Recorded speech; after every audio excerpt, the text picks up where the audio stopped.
We've done quite a bit of theory work on memory, and we've looked at RAM, and what I want to do is show you an example of what RAM looks like and how you can install it on a new motherboard.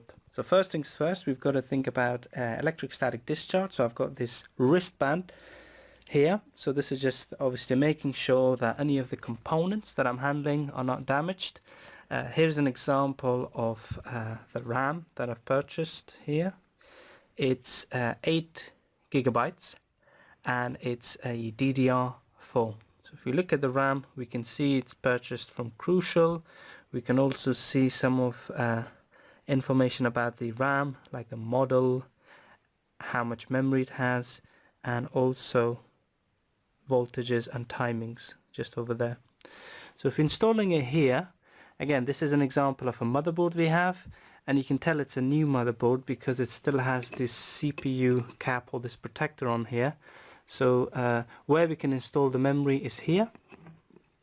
What we do is we look at the notches and we try to align them like so. So if we try to install it this way, it's not going to work. So we have to make sure that we align the notches first. We open the clips. Okay, so that one doesn't open. Once we have aligned the notches, it's aligned. It's not installed at the moment because this clip here is still open, so we have to push it down.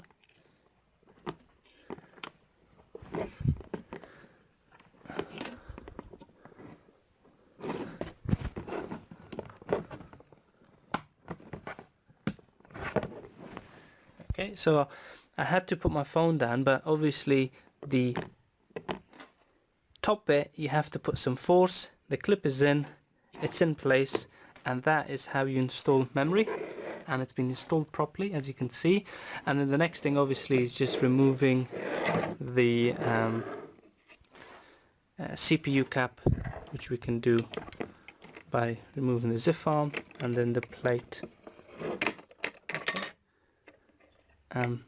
That is off.